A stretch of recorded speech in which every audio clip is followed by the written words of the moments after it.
आपने कभी सुना है कि भगवान स्वयं किसी की साड़ी थामे खेतों में घूमते हो? क्या आपने कभी कल्पना की है कि कोई बालिका जब खेतों में गीत गुनगुनाए तो भगवान मंदिर के पट छोड़कर उसकी मधुर आवाज के पीछे पीछे चल दें?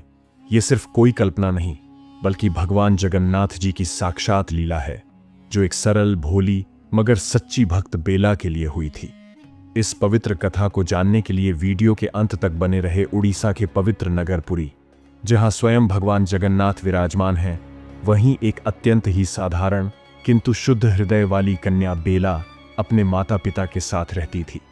उसका मन बचपन से ही प्रभु प्रेम में डूबा हुआ था।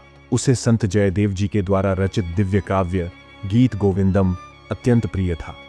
वह दिन भर घर के कार्य करती, खेतों में माता की सहायता करती, पर उसके कंठ में सदा वही भावभीने पद गूंजते रहते, जय जय देवा हरे, श्री राधे हृदय माधव। उसकी भक्ति में कोई दिखावा नहीं था, बस भाव, समर्पण और प्रेम था। भगवान को याद करते हुए उसके चेहरे पर जो चमक आती, वह देखने योग्य होती थी। एक दिन पूर्णिमा की रात्रि थी। आकाश से चांदनी झर रही थी। घर, गलियां, खेत सब चांदी जैसे चमक रहे थे। बेला अपने घर में विश्राम कर रही थी। तभी उसके पिता ने उसे नींद से जगाया और कहा, पुत्री, आज पूर्णिमा है, चांदनी में बैंगन साफ दिखते हैं। सुबह बाजार में ले जाना है, तू अभी खेतों से बैंगन तोड़ ला। बेला ने तुरंत पिता की आज्ञा का पालन किया। उसके लिए कोई काम बड़ा या छोटा नहीं था। प्रभु को स्मरण करते हुए और गीत गोविंदम के रस भरे पद गुनगुनाते हुए वह खेत की ओर चल पड़ी। उसके कंठ से जो स्वर फूट रहे थे, वे केवल शब्द नहीं थे, वे प्रेम की तरंगें थीं, जो सीधे भगवान के मंदिर तक पहुंच गईं। वहीं श्री मंदिर में सिंहासन पर विराजमान भगवान जगन्नाथ जी को बेला के स्वर जैसे चुंबक की तरह खींचने लगे। वे मंत्रमुग्ध हो गए। भक्त बेला की निश्चल श्रद्धा और निष्कलंक प्रेम ने उन्हें ऐसा छुआ कि वे स्वयं को रोक न सके। रात्रि का समय था, मंदिर के पट बंद थे, परंतु भक्त का प्रेम, वह तो चिरंतन ज्योति की तरह जल रहा था। मर्यादाएं, रीति रिवाज, मंदिर के नियम सब क्षण भर में विलीन हो गए। जगन्नाथ जी मंदिर से बाहर निकल पड़े। किसी को कुछ पता न चला।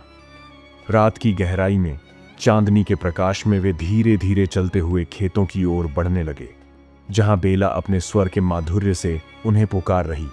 बेला अब भी प्रभु के भजन गुनगुना रही थी, गीत गोविंदम के पदों को अपने भावों की मिठास से सराबोर कर रही थी।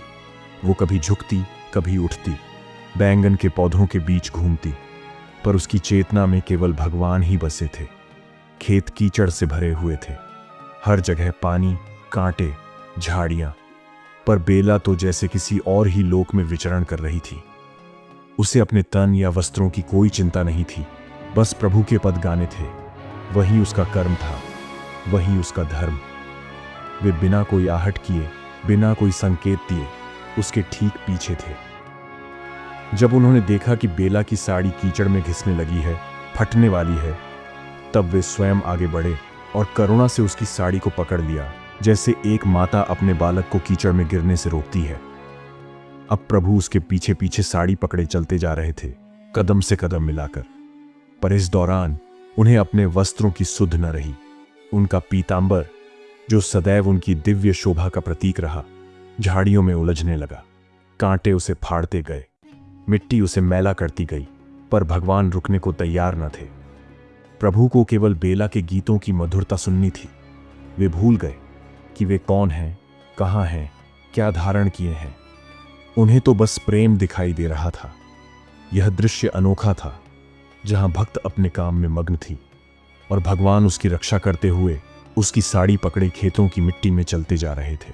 सुबह के समय जैसे ही जगन्नाथ मंदिर के मुख्य पट खोले गए, इसी बीच नगर के शासक राजा स्वयं श्री जगन्नाथ जी के दर्शन हेतु मंदिर पहुंचे। वे सदैव प्रभु को नई पोशाक, सुगंधित चंदन और अनुपम श्रृंगार समर्पित करते थे, परंतु उस दिन जैसे ही उन्होंने भगवान के दर्शन किए, उनकी आंखें एक क्षण के लिए ठहर गईं। भगवान का पीतांबर फटा हुआ था, धूल और कीचड़ के चिन्ह उस पर स्पष्ट थे। राजा स्तब्ध रह गए। उनका मुखमंडल पहले आश्चर्य से भरा, फिर धीरे धीरे क्रोध से तपने लगा। उन्होंने तुरंत पास खड़े मुख्य पुजारी की ओर तीव्र दृष्टि से देखा और कठोर स्वर में कहा, पुजारी, ये क्या है? मैंने भगवान के लिए नया रेशमी सुवर्ण किनारी वाला पीतांबर अर्पित किया था, फिर यह फटा और मैला वस्त्र क्यों पहनाया गया है? पुजारी विनम्रता से हाथ जोड़कर सामने खड़ा हो गया। उसकी आंखों में संकोच था, पर भीतर आत्मबल था। उसने सहज स्वर में उत्तर दिया, राजन, मैं आपके अर्पित किए गए वस्त्रों को ही प्रतिदिन प्रभु को पहनाता हूं। आज भी मैंने वही नया पीतांबर भगवान को अर्पित किया था। प्रभु के श्री विग्रह पर मेरे ही हाथों से वह वस्त्र सजाया गया। पर राजा की आंखों में विश्वास की जगह संदेह था। झूठ! राजा गरजे, क्या भगवान स्वयं अपने वस्त्र बदल लेते हैं? क्या वे खेतों में घूमने निकल पड़े थे? ये तो स्पष्ट लापरवाही है। गुस्से में आकर उन्होंने आदेश दिया कि इस पुजारी को तुरंत कारागार में डाल दो। वह अपने कर्तव्य में लापरवाह है और भगवान का अपमान हुआ है। पुजारी अब अंधेरे कारागार की कोठरी में था।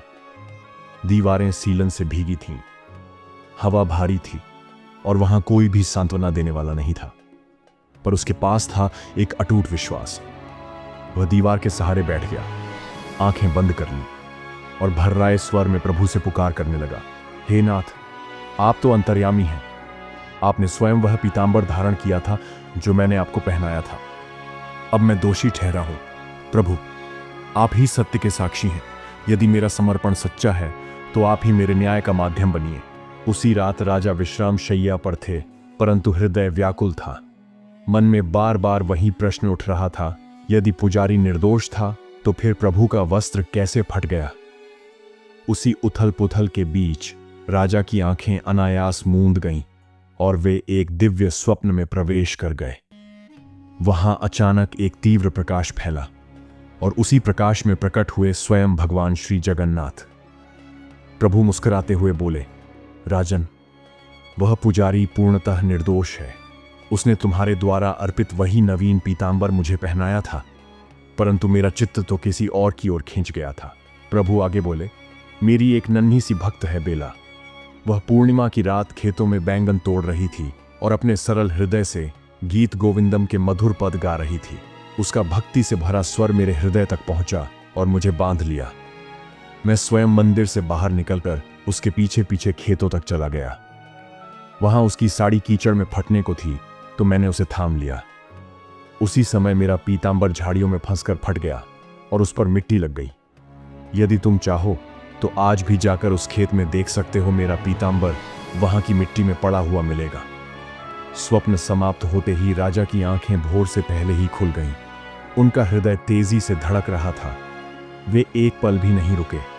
अपने सेवकों को साथ लेकर उसी दिशा में दौड़ पड़े जहां बेला बैंगन तोड़ने गई थी।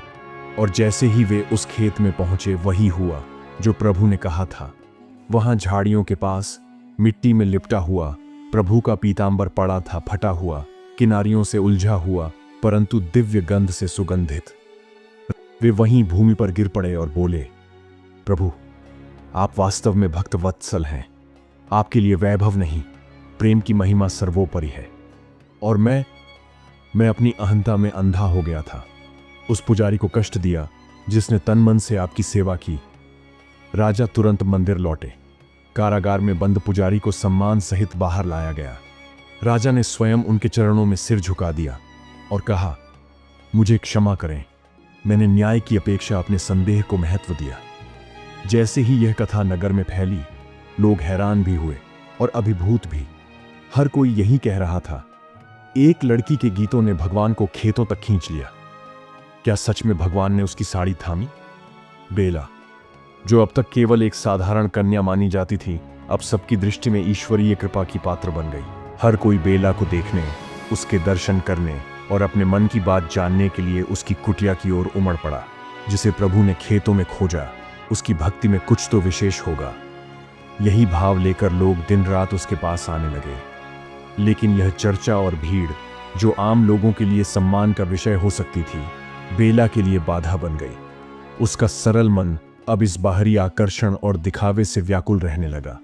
वह तो केवल प्रभु के लिए गाना चाहती थी, निस्वार्थ, निश्चल। इस स्थिति को देखकर राजा ने एक दूरदर्शी निर्णय लिया। उन्होंने घोषणा की, बेला अब सामान्य नहीं रही। वह स्वयं भगवान की भक्त है। उसे मंदिर की सेवा में सम्मिलित किया जाए, जहां उसका स्वर न केवल भगवान तक पहुंचे बल्कि समस्त भक्तों के हृदयों को भी स्पर्श करे। और इस प्रकार भक्त बेला को मंदिर में विशेष स्थान और संरक्षण प्रदान किया गया। अब वह प्रतिदिन प्रातः मंगला आरती के समय देवालय में उपस्थित होती और अपने मधुर स्वर में गीत गोविंदम के पदों को गाकर सभी को भक्ति, माधुर्य और प्रेम का अनुभव कराती। समय बीतता गया। बेला अब भी उसी समर्पण, उसी प्रेम, उसी विनम्रता से प्रभु की सेवा करती रही। न कभी किसी से विशेष आदर मांगा, न कभी मान चाहा। उसकी भक्ति निष्कलंक रही। और फिर एक दिन वह शांतिपूर्वक प्रभु का स्मरण करते हुए अपने ही स्वरूप में लीन होकर अपने प्रेम स्वरूप प्रभु जगन्नाथ के परम धाम में विलीन हो चुकी थी। यह कथा हमें सिखाती है, जहां प्रेम सच्चा हो, जहां भक्ति निष्कलंक हो, वहां प्रभु स्वयं मर्यादाएं तोड़कर चले आते हैं। भक्त के लिए ईश्वर केवल मंदिर में नहीं, खेतों में भी प्रकट होते हैं। जय जगन्नाथ।